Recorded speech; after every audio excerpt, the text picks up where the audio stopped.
welcome back to another episode of Bangarangs and Daggers. As always, I'm one of the co-hosts out here in Washington, D.C., Kevin Knight, and we happen to be doing something a little bit different this week, not just reuniting the three-man weave for this episode, but we're also trying it on video so you can see all of our not attractive faces.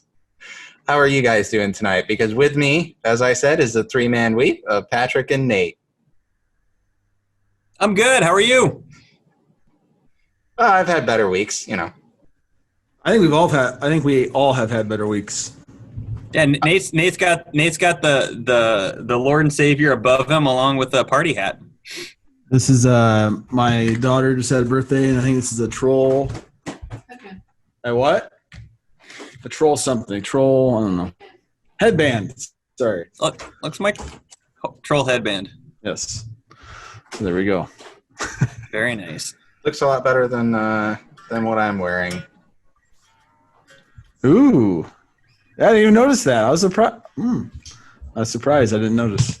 Hey, if I'm going to be on a Nebraska ball podcast, I'm going to Nebraska ball. Yeah. Well, actually, this is not my Nebraska basketball shirt. That one's long sleeve, and I'm not about to wear that in the middle of an 80-degree summer.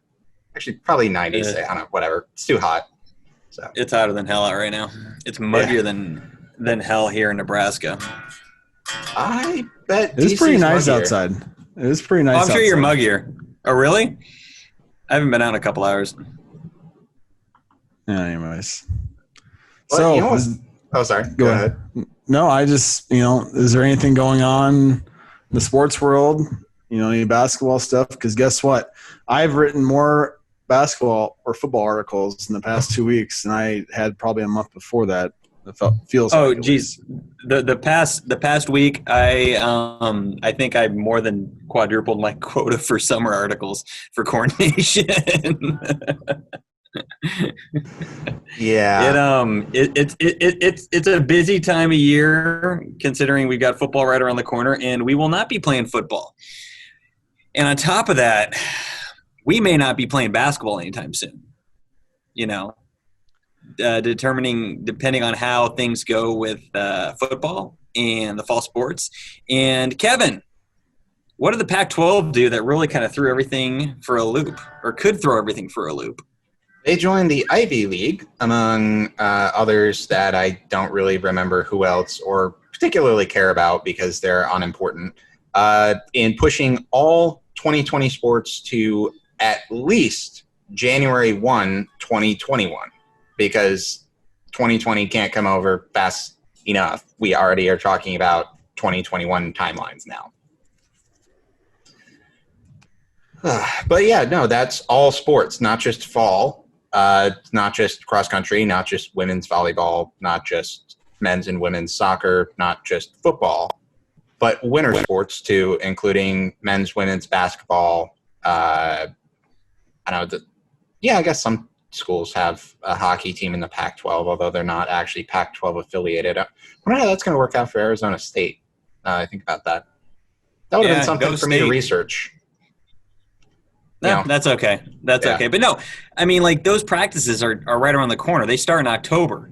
It's about a month and a half away when those practices start up. So they're not going to happen. And a lot of those teams in the Pac-12 are playing other teams across the nation, including Big Ten. You've got Iowa, you've got Wisconsin, you got Ohio State, who are going to be either playing them in the non-conference or in possible, non-conference tournaments that will be coming up if they don't get canceled because they're all in the South. So, COVID might blow up and they may not happen anyway.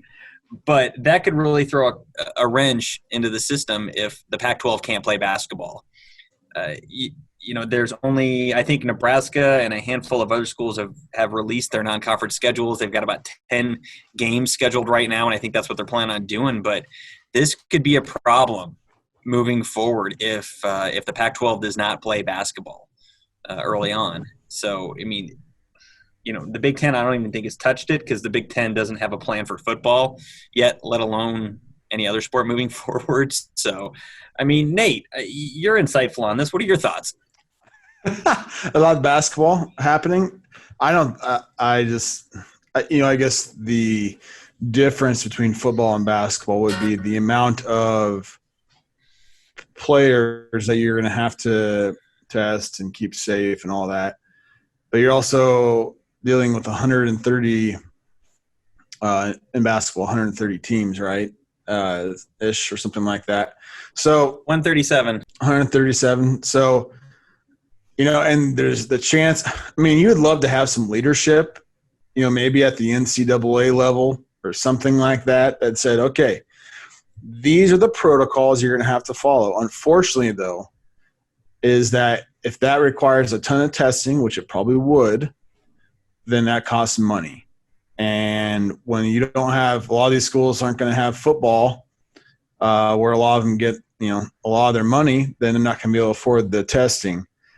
I think I heard today that I shouldn't have brought it up, but it's a power – no, not Power 5, a group of 5 football team said they will lose less money by not playing than by playing. And so, I mean, that just shows you the state of the economics for those schools. So, I mean, Nebraska is going to lose, they think over $100 million. And so the idea of being able to do adequate testing and all that, I don't know. I mean, Nebraska's in a pretty good place, I think, financially, compared to a lot of other schools. So, but if you can't test the kids, then I think then you just can't play. And so I guess if you can find a way to maybe I heard there's a test coming up. I read that you get results in 20 minutes and it's gonna be really cheap. Now, is that going to show up before November? Yeah, probably not. So I don't know. I mean, it's going to be tough because Oregon State already came out today or yesterday stating that they are most likely going to look for loans to help get them through this next year. I mean, they're the first college to really say that, and they're a Power 5 conference. The Pac-12, don't get me wrong, they don't get nearly the money, let's say even the ACC gets, but they're still a major university in a fairly large, decent-sized state in a power conference that is openly looking for loans. Now, don't get me wrong. This is if you're going to look for a loan, interest rates are great right now. But for a university to come out straight up and say, we need money this desperately, this early on, without having really any plans for the conference, tells you a lot and tells you their confidence moving forward with what's going to happen over the next, let's be honest, the next at least a year, let alone the next 6 months, which is what we're just trying to get through right now. Definitely. I think part of the problem, too, isn't necessarily just testing in my mind. I think part of it that probably factored in more largely in the Big Ten decision, and especially the Pac-12 and other conference decisions, is just the fact that we know so little about long-term effects of COVID-19, combined with the fact that we don't have any particularly, for sure, effective treatment right now for those suffering particularly bad symptoms at the moment. There's obviously, I'm sure everybody's well aware by now of the Indiana offensive lineman who's having absolutely awful side effects from it, who, according to him, followed general protocols and generally had testing at Indiana widespread among players and whatnot. And he still ended up catching it and having awful side effects from it. Until we have something to do that, I think we're going to end up seeing the type of heavy online classes and, unfortunately, lack of sports like football until we have that. Doesn't necessarily even need to be a vaccine, I don't think. Though, obviously, a vaccine would be great. But, until we at least have something that can treat it and better understand whether or not it's actually long-term high risk or not being exposed to it, till then, I think this is unfortunately going to be the new normal. It seems like, to use a cliche, of course, but. And we're probably going to be we're probably going to be walking blind through the woods for the foreseeable future in regards to this on what's the right thing to do, not just in the name of the athlete's health, but also the health financially of the universities and the towns they're housed in. we're not going to have an answer. Kevin, I think you hit the nail on the head when you said, we're just looking for treatment right now. We're hoping for treatment. Vaccine is probably far enough down the road that we shouldn't even be worrying about it in terms of how to move forward. The treatment, pray for a treatment and hope, God, at least in the next year or two, a vaccine. There's plenty of viruses out there that we've had for decades that we don't have a vaccine for. Whether that's because of funding or research or whatnot, this is probably this could very well take a while to have a vaccine. Yeah, we need to treat this. We need to make this a new norm. People keep saying the new norm. We need to really buckle down and make this kind of our new norm, just so we can function for the foreseeable future. Because right now, I think a lot of people are hoping stuff is going to happen to make other things work. Does that make sense? Yeah, I think the number of diseases we've actually successfully eradicated as a human race is either 2 or 3. I don't remember off the top of my head. I think it's closer to 2. There's some that we're very close to eradicating, including diseases such as polio that we don't really think of much anymore, but they still exist, and we still haven't actually successfully eradicated them.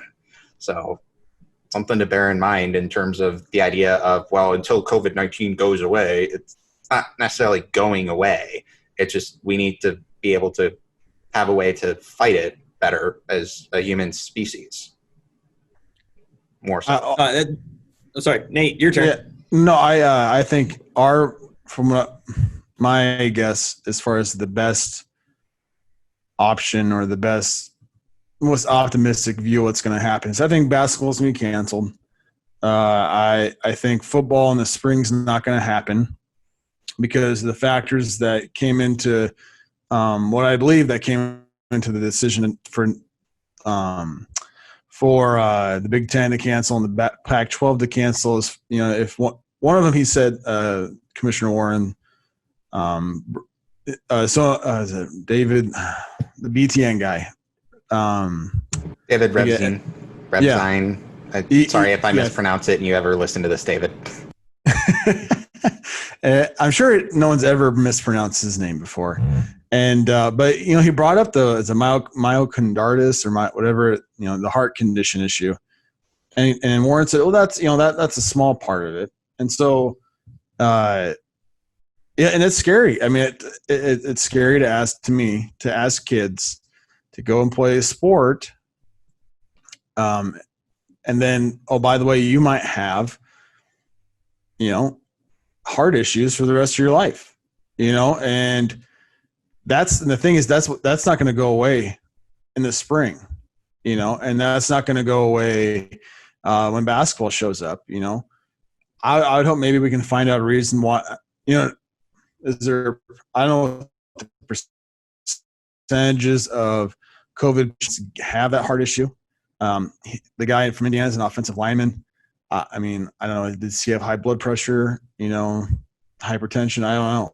He's got bad knees. I guarantee he's got bad knees. Yes, and bad knees might be the defining factor in whether you're going to have heart issues. No, I'm joking, but at some point you're going to have to make a decision, or people are going to. And at this point, the Big 12 is trying to go forward, and the ACC and the SEC, because you're going to cancel football for a whole year, you're going to cancel basketball for a whole year. If we're not expecting a vaccine, and even if they come up with a vaccine, who knows if it's going to be widely distributed by that point? Are you going to want to then cancel again? And because the same issues are still going to be there, the heart issues, the concerns about being, hurting your grandparents or your parents or anyone else who has any prior medical conditions, it's still going to be there. And so it's a society, I guess we're going to have to make a decision. Because there's risk either way, because I don't know, think if Nebraska's going to lose $100 million north of that by canceling one football season, what's going to happen if you're going to cancel 2? What's Lincoln going to look like?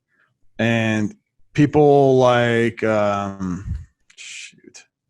Adam Rittenberg kind of just says, oh, it's only one season, don't worry about it. Yeah, but guess what? You're not the one who owns a bar or a restaurant. You're not trying to feed your kids. But then on the other side of the coin is you have kids that you're putting in harm's way in a sense, because – and my whole issue – or I have several issues, but is they're still having kids on campus. And from what I've talked to someone who knows the head of intramurals in Nebraska, they're still planning to have intramurals. So it's kind of that's the frustrating part to me is,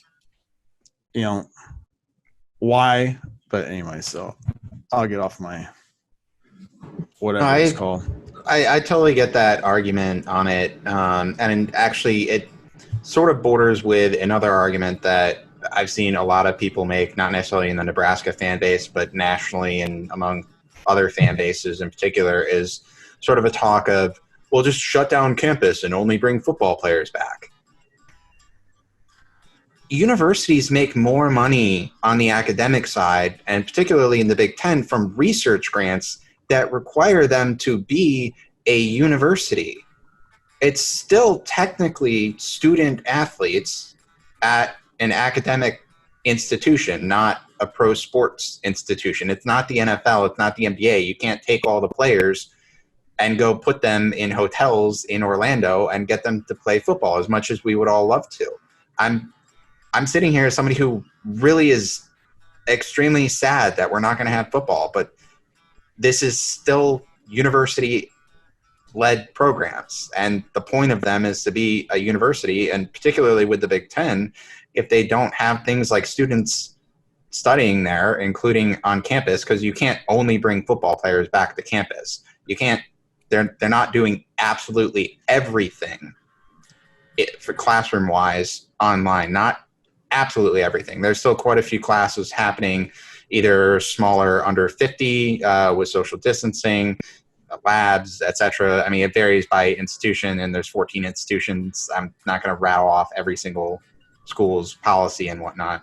But the point being, I mean, there's no way to really properly socially isolate the football team, nor realistically should there be, because they're students first, as much as we love them on the football field. And the universities are going to lose more money if they don't have something resembling a normal academic semester. Now, having said that, the fact that they're still going to do things like intramurals is just ridiculous. How can you say out of one side of your mouth, it's too unsafe to have this with widespread testing and all these safety protocols, but then we're just going to have intramurals? At least on the one side, you're trying to mitigate risk. On the other one, you're just saying, well, college kids are going to be college kids, and they're going to go out and get a DUI when they're JT Barrett and have Cardale Jones have to get called to come give them a ride, which is the thing about institutional control is look at Rutgers over the summer. They all went to a house party. So the idea that college kids aren't going to be college kids, especially when you're talking about 130 kids on a football team on average, or 120 or whatever the average roster size is, somewhere in there. And obviously Nebraska is even bigger, and other schools are slightly smaller than that. But, the biggest problem with football in that sense is the roster size and the bigger risk. The thing about basketball, though, that while I'm saying that, now I'm going to literally sound like a hypocrite flipping the argument on the other side, is the possibility of having a bubble for college basketball is a little bit more realistic, particularly if you have a delayed season like the Pac-12, because everybody's looking at doing online only for the most part after Thanksgiving, of sending students home for Thanksgiving break and saying, stay home, we're going to finish the last 3 weeks. And then, who knows what they do in January. If they stick to that, it's easier to get 10, 15 kids in a more isolated setting necessarily. You're still not going to have institutional control, but it's going to be a lot easier to mitigate risk when you have so many fewer players on a roster, at least. So a little bit more of a bubble, but not an NBA bubble. That's not going to be realistic. Now, let's speak of bubbles, because the NBA is, along with the NHL, doing a bubble system, and it has been fairly successful so far. And there are talks, Big East being one, and a couple other conferences, and I think the Big Ten's even looking into it, having their own bubble system. Now, how would a bubble system work in college? NBA makes sense. You take all the teams, you throw them down in Florida, you put a literal bubble over them. You don't let them leave unless they want wings at a strip club. And which supposedly are some of the best wings they've ever had, according to Johnny Manziel. Go ahead, Patrick.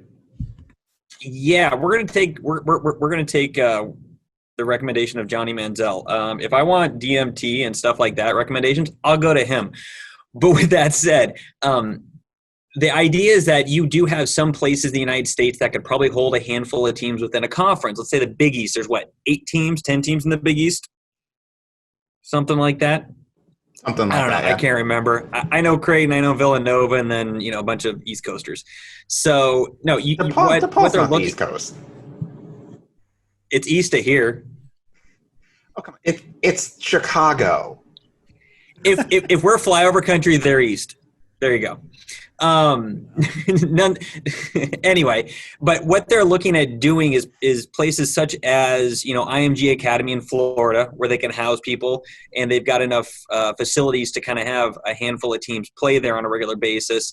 And honestly, they're looking at the CHI Center in Omaha as a possible place to do one of these bubbles. Now, how do you do a bubble when you've got kids going to college at a university and you take them away? You'd almost have to make it to where they have no choice but to do online learning. Now, none of the articles or any of the talking heads that I've heard or read has really gone over this. I mean, there's a lot of how do you make this work on an academic setting, especially considering, you look at the Big East, they are full of very, very good, prestigious academic institutions. They're not going to just let 15 players vanish for 3-4 months to play without some sort of academic guidance. And especially considering they're going to, if they do the bubble system, they're all going to be off campus. They're not going to be sitting, in, Marquette, Milwaukee, going to class during the day, playing 2 games a week. They're going to be gone. They could be in Florida. They could be in Omaha. They could be in New York if they decide to, put one there. But, the bubble system for the college is a possibility, and it's a good way to mitigate risk in terms of keeping these kids safe from COVID. But the realistic implementation of it still has a lot to work through. Similar to what spring football has. I know the Purdue coach put out his idea for spring football, but everybody's treating that as kind of a last-ditch effort. Is the bubble system honestly is basketball this winter, kind of a bigger what if than people are making it out to be? I mean, what do you guys think? I think because like Kevin was talking about, you can't have every student do remote learning and then all of a sudden require the football team to be on campus essentially. I would think it's almost the same for basketball. I mean, it's almost they're kind of oranges, but it's almost like, okay, well, now they're basketball players, so they have to do remote learning. And by the way, we're going to house them in downtown Omaha or maybe Chicago, or that's probably not a good place, but and making them play in a bubble for I don't know. To me, that you better I don't know. I mean, I love basketball. I love college basketball. And it just, to me, it seems like that is asking a lot of these kids to give up. Because one of the parts about being a college student is going to college and going to classes and, meeting people and all that stuff. And you're taking that away from them. I know it's only for maybe 3 or 4 months. Maybe if they were to condense the schedule, I would that would be more persuasive for me, because you're back to what my point is, you're treating them differently than regular students. But then the reality is they are different. Just like football players, they are different. They're not student athletes are different. They're not just students; they're student athletes. If they could, I don't know. I don't think they would have to. I don't know. It's like one of those things. I sure hope someone's talking about it. Nate, you seem super flustered.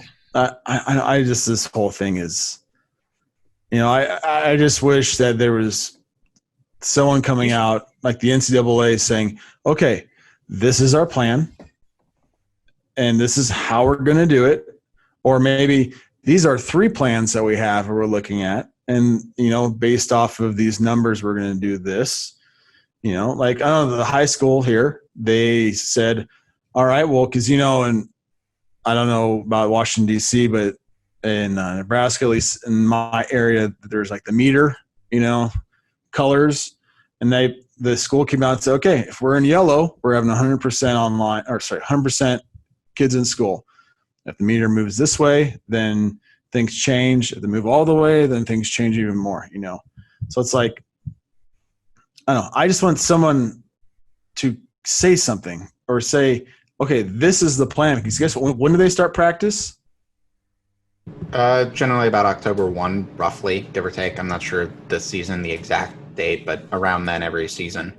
Yeah. So I sure hope that they're starting or they're thinking about it. I mean, I don't know. I mean, I was on the 5-hour podcast last night for an hour and a half, and so maybe that's part of my flusteredness. So, I think it's a little bit of a different perspective from me, in the sense of the frustration with the lack of a plan. In that, I do see a lot of people going out complaining about, you've had 5 months to figure this out. Like, why don't you have a plan? You had 5 months. And I mean, my husband works in higher ed administration, and he has to deal with the fact that literally every guidance they get from experts even changes almost daily. And I mean, he puts in so many hours working from home, and it's like a week later, you generally have to just throw out half of what you were working on the week before. So as frustrating as it is to us, with a public standpoint looking at it, and it's like there's so much money and there needs to be a solution. Why aren't they figuring it out? I don't think personally it's actually for a lack of trying by most people. I think honestly the NCAA has come out with guidelines here and there, periodic. I mean, I did an update on them a couple of weeks ago for the Only Colors, and it was the 3rd round of them. And I mean, were they particularly thorough? Did they help with figuring out a season? Did they? I mean, they weren't as strict as the Big Ten regimen when the Big Ten came out with that. When they came out with the new schedule, talking about testing protocols and what do you do if somebody gets sick and this and that. But I mean, they're still working on them, and they're still putting out updates as new things come along. So the idea that they're doing nothing, which you guys didn't say, but is being talked about by a lot of people, of general frustration, basically, I feel like it's not the case at all. They're busting their butt at schools and even I'm sure in the Big Ten office and in the NCAA office. It just doesn't look like that to us. But it's hard to do it when everything changes every other week. Yeah, so then what I would say about that is tell us. You got to communicate better. You got to say, okay, this is, like you said that Brad had been working on something for a long time. Something changed. Let's say Brad was the head of the NCAA, and they were working on something for 2.5 months. Then all of a sudden the experts changed their mind and said, okay, hey, public, by the way, we were working on this. COVID changed, or the information we received has changed. Now we have to essentially start over. Because I think that's part of the problem. Just from my viewpoint, is the lack of information. And I mean, there's a lot of people, like, it's not just Nebraskans, or not just, Nebraska. It seems like, the Iowa parents are upset. And I just don't know why Warren just can't come out and say, okay, this is where we're at. This is why we're doing it. And I don't know if he's getting some advice from some attorneys or something saying, I wouldn't say a word, just don't say a word. Just wait for it to blow over. Because it's just, communication helps a lot of things. It doesn't mean I have to like the result. It doesn't mean that I have to agree with everything, but at least tell me why. And so if they're working on a plan, say, okay, instead of like come out and say, yeah, we're working on this plan. It might change. And then like, okay, I would be fine with that. Doesn't mean you're not going to get people on Twitter and Facebook and who are going to be idiots, but at least for me personally, it's like, okay, I get it, So I don't know. Let's talk about not having a plan. Let's talk about what happened this week and why so many people on the internet and in the media and probably on campuses across the country are so pissed off, mainly within the Big Ten. Now, unlike a lot of Husker podcasts, and I would say sites period, we're pretty naive when it comes to the makeup and what goes on in the Big Ten. Wouldn't you say, Nate? Yeah, I think we are. Luckily for us, I'm dead serious. Luckily for us, we've got a guy who not only knows Nebraska, who not only knows basketball, but was brought up in the Big Ten. And I think one of the main problems is that there's been a disconnect between Husker views, and I'm not just talking like angry, but just kind of how we view conferences, how we view ourselves, how we view football, athletics, academics, and how the Big Ten as a whole views things. And luckily, I'm talking about Kevin here because Kevin, he grew up. You were born and raised in Michigan. You're a Michigan State fan. Come from a Michigan State family, which, in all honesty, really kind of helps us out. And I think in this podcast, we will get a pretty good idea of civil. We talked about this beforehand. We're not going to have a finger pointing, which honestly, let's be honest, we're probably going to be finger pointing at the end. But just to get an idea of kind of why the Big Ten did what it did, because and Kevin will, bring this up more, but we all think the Big Ten kind of screwed the pooch on implementing this. And the communication was terrible. Everybody admits that.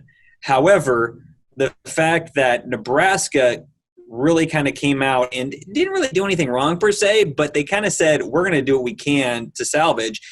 And the rest of the Big Ten kind of sat on their hands and said, well, wait.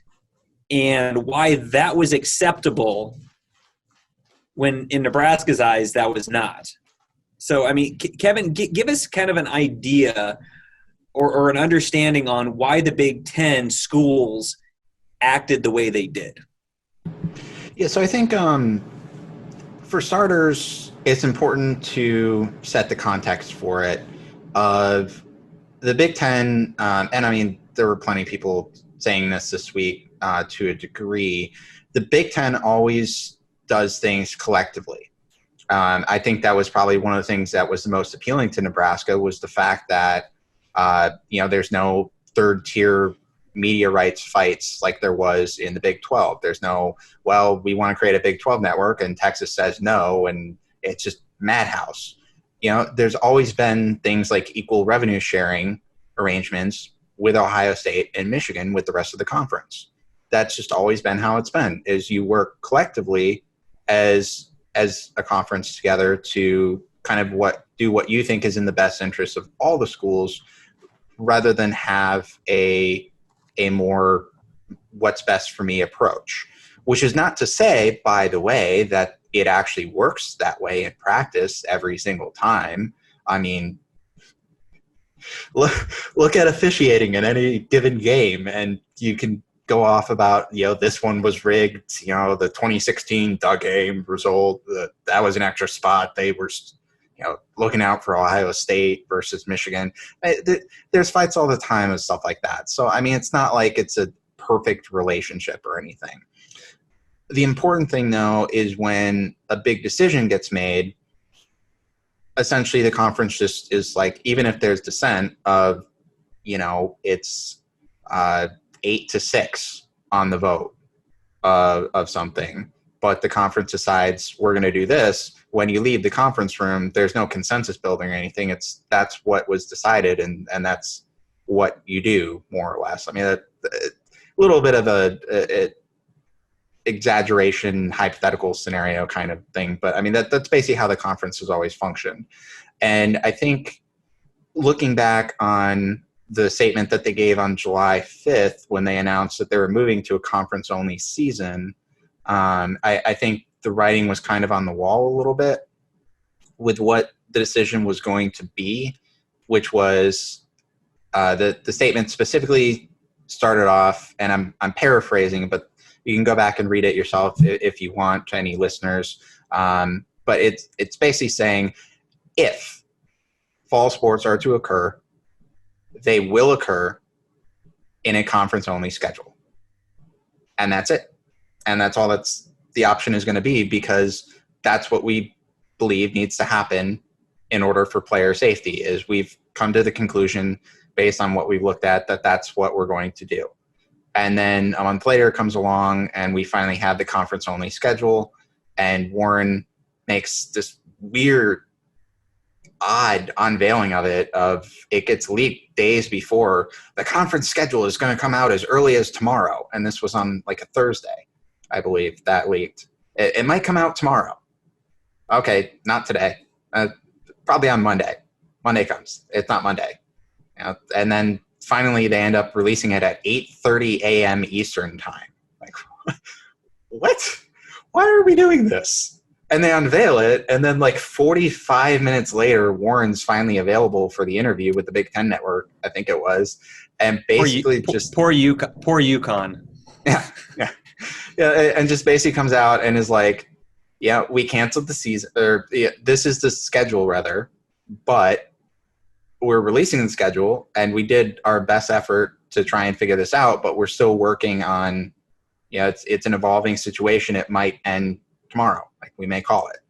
And for whatever reason, which was not well conveyed, we all agree it was not well done by the Big Ten making the announcement, they end up deciding over the weekend. I think especially the Mid-American Conference canceling really tied their hands to a degree as well. When the MAC canceled, the MAC commissioner literally said, I don't know what the difference is between us and them. When asked, why is it that the P5 conferences like the Big Ten can do this and you can't? I don't know. Kind of makes the Big Ten look like crap. No, essentially, because, the MAC is the same as the Big Ten in a large degree. It's the same footprint. It's a lot of the schools that we play in the non-conference. We get some of our coaches from there and whatnot. So that also influenced the Big Ten decision, I think. So basically what we're kind of looking at is a very old conference with a lot of institutions that have been there for a long time. One way or another, over the decades, these schools have been taken care of by the conference. So no matter what happens, these schools know that the conference will take care of them. It's ingrained in them. It's whether you're Michigan State, Minnesota, Ohio State, something pops up, things change, the conference will be there to correct it. So they sit back and wait for direction from the conference. That's basically what happened. Now, you've got a school like Nebraska, been there for about a decade, has been on its 10th conference in 25 years, has always kind of done its own thing even outside of that. Everybody kind of likes to mention, back in the Big 12 days, there was a lot of 11-1 votes. We all know who the number one vote against stuff was. So Nebraska does not have that. They do not have that institutional knowledge that everything technically should be taken care of. It's kind of if this is going to hurt us, we got to figure something out quickly. Or if it's not in our best interest, we need to figure out what to do. So when the Big Ten, as we stated before, we all agree that the Big Ten did not implement their plan this past week very well whatsoever. This was not done well internally. It was not done well in the media. It was not done well between all the schools within the conference. So my guess is that Nebraska very early on kind of took fate in their own hands, because they never said they're going to leave the Big Ten. They just said, we're going to do everything we can to move forward with football. Now, Michigan, Ohio State, Penn State all kind of alluded to the same thing in their own special way. Again, all institutions that kind of had a pretty good idea of how to probably formulate it a little bit more Big Ten-ish than Nebraska did. And you also have the fact, let's be honest, Nebraska has not been very good at football, the one thing they were supposed to bring to the Big Ten over the past decade. So the gravitas, as people say, was not there. Like, it's not like it's Bama going, we're going to figure this out ourselves. It was a team that hasn't had a winning record in 3 years, saying we're going to figure this out ourselves. So that also didn't help. So when all these media pundits across the nation started jumping on Nebraska, it was really easy to do. But let's be honest. I mean, I don't think Nebraska ever intended on leaving the Big Ten. As much as I would love to see them go independent, which will never happen and would be stupid if they did. Nebraska as an institution, I don't think ever thought that was on the line. I think that they really were like, if some of those teams want to go play in the spring, good luck, because listening to most people, spring is like a last-ditch effort for football. Like, you could try to make it happen, but let's be honest, you're going to have to start practicing in January. That's the height of cold and flu season. It's not going to be that pretty. So, and it goes against COVID-19 guidance. Yeah. One of the key things is practice outdoors as much as possible. Avoid indoors. Only use well-ventilated spaces if you absolutely have to. There's not going to be a spring season. Who actually thinks that? But that's the decision. Yeah. And we can go in more into that if we want. But I mean, I think most of the other podcasts are kind of hitting on why that's a bad thing. I mean, let's be honest. I think all three of us would be shocked if a spring season happens. But going back to the grand scheme of things, I don't think Nebraska probably acted a little too independently for the Big Ten's taste, but I don't think they acted in the wrong, especially considering it sounds like the direction from the conference was not good, in the first place. So, I mean, I don't think the internal bitterness between Nebraska and the Big Ten is as strong as everybody's making it out to be, or at least in the long run, it will be. I think the Big Ten does realize where Nebraska sits now. Moving forward, I don't think Nebraska is going to be an issue for the Big Ten. But if push comes to shove, Nebraska is independent enough, as I like to say, Western enough, to take matters in their own hands if they have to.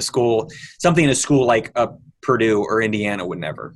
So, one of the things that have been coming out since Nebraska, kind of issued that statement. Like Coach Braum from Purdue, when he was interviewed after he had sent out his ideas for spring football, two things that I got from it was he felt like he had to do that to essentially start a conversation about what spring football is going to look like. And the fact that he feels like he has to do that is very interesting to me. And the other part that he kind of mentioned, but without saying names, and I don't know who he might be talking about, but it sounds like there are some schools in the Big Ten who were not caught up on the protocols for COVID. And maybe that is the big one, maybe the biggest reason why they had to cancel. Rutgers. It might have been Rutgers. I mean, they're definitely in a hot spot, and in the Rutgers, they are Rutgers. So, I'm sorry. Did anybody else laugh at the Greg Schiano video out today? I thought it was weird. Yeah, where he was like, we're all. I quit halfway through. I didn't care. I mean, just the opening was the part that I want to highlight, where he's like, I know we're all sad we won't have Rutgers football this fall. Who's sad about that? You mean I'm sorry that we won't have an automatic win. The video where he's sitting in a high school stadium addressing the camera? SHI Stadium isn't that bad. I've been there. It's not that bad. He also said he wants Rutgers, or he wants to be one of the best home environments in the country. And I just want to be like, buddy, I guess you better start winning. But then they're still not going to care. So – James Gandolfini's no longer around, the only Rutgers fan I've ever known. I think the thing that you guys talk about too that I want to highlight, not necessarily as it was it wasn't blown out of proportion or anything too, but also to kind of get perspective on why I think the rest of the Big Ten reacted the way they did, whether it was fair or not. Totally not the topic. I think one of the differences too, though, was a lot of the conversations that happened where it was kind of we don't want to cancel, don't cancel, or else. A lot of that was on Monday, particularly from Michigan and Penn State. They joined Scott Frost to a large degree in basically echoing almost exactly what he said. I think there was a little bit of conversation beforehand, not necessarily from anywhere official, but just sort of enough chit chat among the room that was overheard among people of, well, if the Big Ten wants to cancel, then, we're going to look for our own schedule this fall. Like, we're still going to play, which, I mean, Nebraska didn't have clear direction that wasn't going to be allowed from the Big Ten, really. I mean, that wasn't actually that clear from the press release. I just think it's something on July 5th that I mentioned. I just think looking back on it, it probably was the writing on the wall of if we had to think about it again. You watch The Sixth Sense the second time. I've actually never watched that movie, but I hear the second time so many things make sense. So yeah, it's that kind of situation, so to speak. What was really weird to me after the announcement came out on Tuesday that the season was being canceled was you saw Gene Smith, the athletic director for Ohio State, in an interview, walking out to his car. He talks to a couple of Ohio State media reporters who cover the beat, and he basically says, spring season, like, I'm mad about it, but spring season, that's the decision. And then you have Ryan Day the next day come out and talk about and this is where it's a little bit conflicting, because I haven't actually had the time or really energy to bother watching the full interview, because I saw a little bit of conflicting reports. I saw what ESPN reported, which was basically portraying it as, we're looking at all options, including a non-Big Ten opponents. But I also saw elsewhere other reporters talking about it of, well, screw the decision that we won't play this fall. We'll play Big Ten teams that still want to play. And since then, all of the coaches, including Mel Tucker in his press conference for Michigan State today, said, I'm sad. I wanted to play this fall. I wanted to play. But also, and I mean, even reiterate, I think we had good protocols. I think we were looking out for our players. But at the same time, what else is he supposed to say? I think our medical experts didn't know what they were talking about, and I'm glad that I don't have to take this team out onto the field, because with the redone schedule, we were probably looking at 3 wins. Is that what he's supposed to say? So, I mean, really, Scott Frost said what he was supposed to say to a large degree. I think the thing that shocked everybody was the chancellor and president's joint statement afterwards that came out, where they said that rather than the athletic staff, if that makes sense. Which really all that did was fuel Nebraska's need for us against them, which we are very, very good at. And that goes back, I mean, honestly, that goes back to way back in the day. I mean, back in the 90s when Nebraska was steamrolling everybody, there was still the general consensus that the national media hated us, wanted nothing to do with us, thought that we were, flyover country, like Sports Illustrated, they can't write a good article about us. So, I mean, it's not like that's anything new. That just fueled fire within Nebraskans that we are united. Our university and athletic department is in one, which is kind of the first time in a long time that that's happened for, even, it seemed like even under Osborne, the university and athletic department were kind of not on the same level at all. And I want to say since, Green came on board, Moose came on board, Frost came on board, the three main, let's be honest, the three most important people on campus, they are kind of all in sync on what is correct, not just for the athletic department, but for the university. And we haven't had that in a long, long time. So as Nebraskans, it just fueled the fire. And when the national media and the Big Ten started, coming after Nebraska saying, you shouldn't be doing this, you should be happy you're here, it was like gasoline on basically just Huskerdom across the nation. So if anything, the Big Ten and national media just basically made things worse for themselves, because the more you hate on Nebraska, the more Nebraskans will fight back. From a bird's eye view, I think it's hilarious, to be honest, because we're talking about sports here. So I'm not going to ever defend anything Desmond Howard ever says, because he's never going to say anything nice about Michigan State. So he called us little brother in 2013, and then we stuffed them for negative 48 rushing yards. So you know what? For a couple stupid reasons, Kurt Herbstreit was kind of the most hated, I think, ESPN College Game Dayer in Nebraska's eyes. I think he just got kicked to the curb. Desmond better not show up on campus anytime soon. Him and Pat Ford are not looked upon highly. Will not be looked upon highly anytime soon in the state of Nebraska.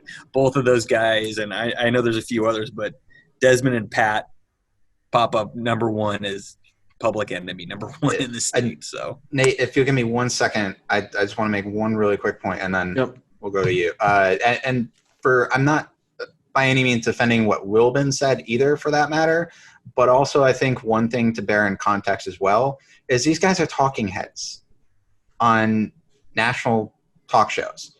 Their job is to say outrageous, stupid crap. I doubt either of them even read the statement or saw Scott Frost's press conference. What they saw were headlines about it from other people, and what they also maybe saw were columns like Chattel's piece after the Kevin Warren news broke Tuesday night, where he said, well, you're not going to do that and play in the Big Ten.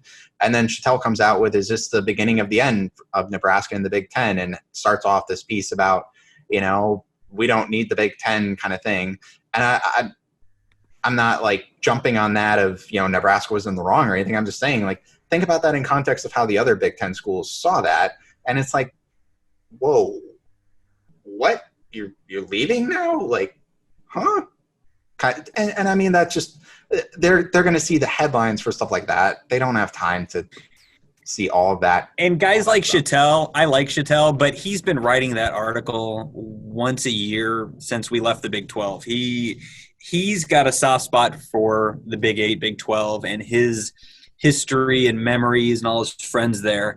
And I don't think he's ever caught on well with the Big 10. So that's how he writes. Those are his articles. He will come down on the Big 10 saying Nebraska needs to leave, because I honest to God think that just his heart is not in it. Thus his writing's not in it. So when something like this happens, he's going to come down on the whole, let's go back to our old conference. Let's say we're sorry. Let's make amends and move forward. And, and he's not the only one, but he seems to be kind of the flag bearer on that movement.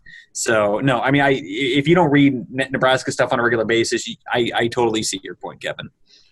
I think the Big 12 stuff, the reason why we're going to move – first off, no, I don't think anyone really wanted – obviously people do. Let's just leave Big 10 and go to the Big 12. I think the initial thought was that the Big 12's plan was to play all of their conference games, then have – each team would have a +1, which is like, okay, well, Nebraska, that would fit perfectly. You could be everyone's +1, and this is essentially it's a full non-conference schedule. And then all of a sudden, you got all those people talking about that, and all of a sudden it kind of morphs into something different about, let's leave the Big Ten and all that stuff. I don't know. And so, but Nebraska was never going to leave the Big Ten. No, they never were. They never were going to leave. Never wanted to leave. So, I almost wish Nebraska, Ohio State, and whoever wanted to play still just would have stayed, kept their mouths shut, because I think if they wouldn't have said anything, and I know they felt like they had to because this is kind of a last-ditch effort, is that the Big Ten, and Bill Moose said this last night, the Big Ten's choice to postpone the season to the spring actually tied the hands of everybody, because if the Big Ten would have canceled the season and said, oh, we're not playing football until next year, then that's a totally different dynamic, because Bill Moose essentially said that, since they're postponing the season until the spring, we can't play football in the fall because that would go against the schedule that's already been set up or whatever, or, the rest of the conference is playing. And so that was smart by the Big Ten to say, no, we're just going to – that's why I don't think they're even expecting to play in the spring.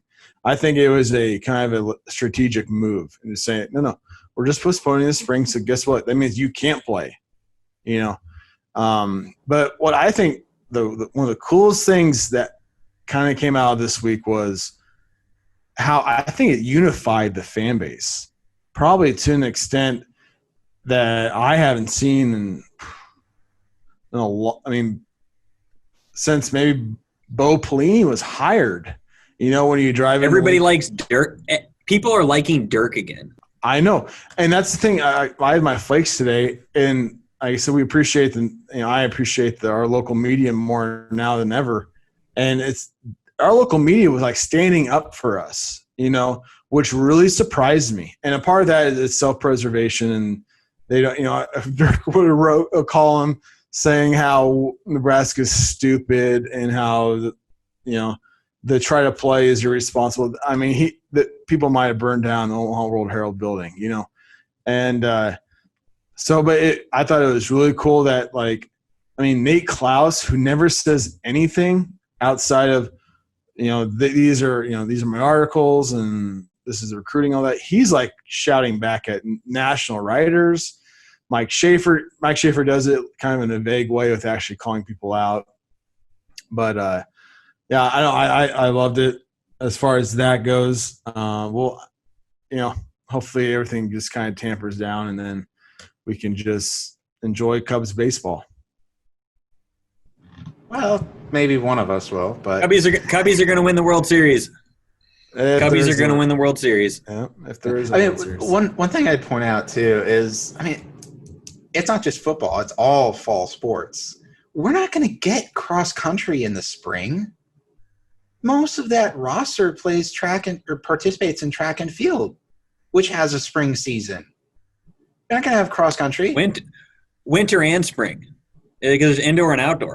Yeah, indoor track in the winter and spring for outdoor. You're not going to have a cross country season. That's gone. You're not going to have a men's soccer season probably for a lot of players because it's going to have the same problem of football of training and timeline for the MLS and whatever the International League draft thingy is. I'm sorry, I don't follow soccer for anybody listening. I just know that the draft deadline is such that you're not going to have them stick around probably. And how are you supposed to have a lot of these sports starting in March in a conference where in the footprint, most of them still get huge blizzards? I had a track meet May 1st. It snowed at it. There's no spring there during the college calendar for the most part, right up, to have a full season. So, I can't not take the opportunity to swipe at it. Ryan Day's plan is idiotic. I'm sorry, we're not having. I actually had not seen his plan. So I just know it involves starting basically January 1, the season. Do you know why? Not just practice, but the season. Oh, it's because he wants Justin Fields to be able to play. And they're a cornerback because he thinks there's a better chance that they'll stay on the team if they start then. Yeah. Yep. Well, you know what? That's karma. That's karma because he should have sat out last season. So, and hey, it's not like I'm not sympathetic to the players by all means, and I'm not. I'm obviously somebody who wanted a football season, but you know what?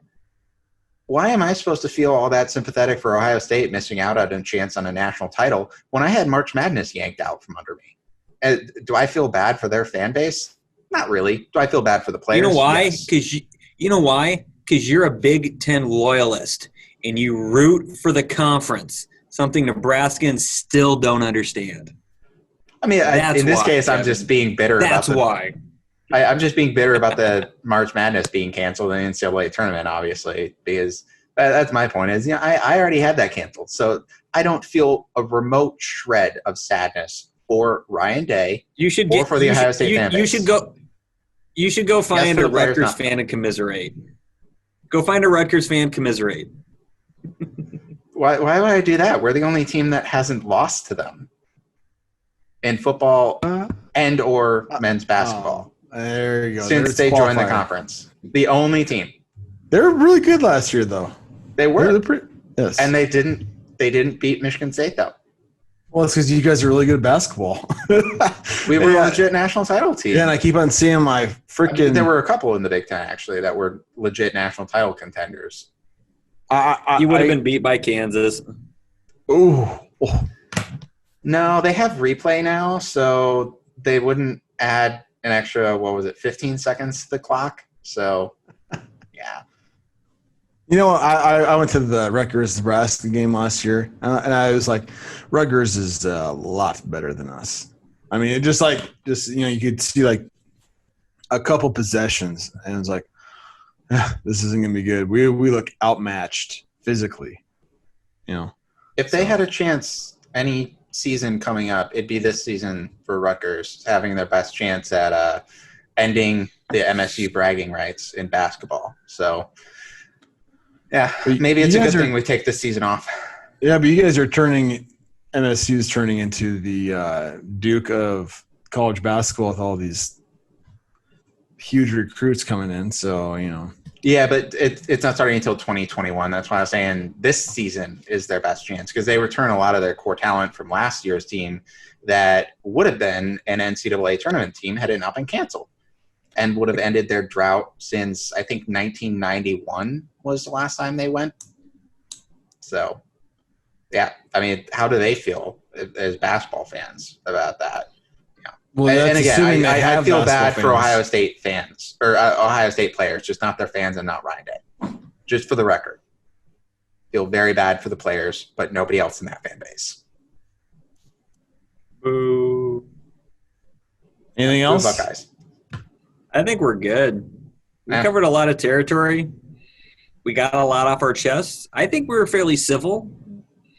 Because I don't think a whole lot of podcasts this week comes to Nebraska is going to be overly civil, but I think we explained things pretty well. Yeah, exactly. Get angry. So no, I think this was a good discussion over some very hot topics that happened this past week, and we talked about basketball. Please, for the love of God, don't cancel basketball again. It's coming, man. It's coming. We are going to make a pact that until that day comes, we are going to be unicorns and rainbows on this podcast and ignore the question. There will be no conversation of that actually being a possibility. They will come up with a plan, they will execute the plan, and we will tell COVID-19 to get off my plane. Okay, so this is what I just the thought that just popped in my head. Michigan State football was returning a whole bunch of starters from a 10 or 11 win team. I'd be interested to see if Kevin had a different person or different I don't know if the opinion would change, but a different disposition or whatever. Because I think, the fact that Michigan State basketball is a very, top 3 program, 5 program, and so that's why you want basketball. Guess what? Nebraska's not going to be good again. I mean, so it's like I wanted football back too, for the record. I think you want basketball back more. I mean, if I had to choose between the two, I would obviously pick basketball because we're better. Okay. Yes. And I enjoy both sports roughly equally. I'm like pretty much 99.99% of the Nebraska fan base, right? Yeah, I mean that is a joke, not as a dig, obviously. But I love the sport. I love the sport of basketball so much more than football. But I am a much bigger college football fan than college basketball fan. Good. That's because there's the NBA, which, by the way, is Damian Lillard is a stud. So, anyways. Yeah, man, I like college football and I like college basketball. I like watching my Spartans on both the gridiron and the hardwood. If I had to pick one to give up, it obviously be football. But I'm sad. I wanted a football season. I was literally planning to go because I assumed media would be able to go. Kevin, I don't mean to interrupt, but I think you guys have measured your fandoms for long enough. True. So is your pre-workout? I'll be quiet. Hey, Patrick, is your pre-workout? I think we're hitting into nobody cares. Nobody cares territory. Yeah, that's probably true. Yeah. Fair point. Let's say is your pre-workout running out or no? I'm still going well. Oh, you're going well. I'm still going well. Like, I'm starting to wander. I've played all the guitar licks I can while I press mute. Dun, dun, dun, I'm kind of running out of. So what was one of the songs? I was trying to think that one of the songs you were playing earlier. I was mainly just going through riffs. I mean, just riffs and chord progressions and scales. I was doing just a bunch of chromatic scales and stuff like that. Okay, so I heard mindful. No, it was. Finishing my drink. I was literally just podcast. Sounds good. I think we're done. I think we're done. And, all right. Well, thank you guys. Thank you, everybody. Once again, we appreciate your regular listening-ship. Is that a word? We're going to make it a word if not. Regular listening-ship to Bangarangs and Daggers. We will hopefully be back soon with more interesting basketball coverage and other stuff. As always, please subscribe on whatever podcast platform you subscribe to. You'll get John's Post-Life Crisis. You'll get Five Heart Podcast. Is the Big Red Comcast actually on ours, or is that on the website? But no, they're separate. Their own thing. Okay, so you won't get that one. Yeah, you won't get that one. But if you follow coordination.com, obviously you'll see their stuff, and it's good. Though Bangs and Dags is better.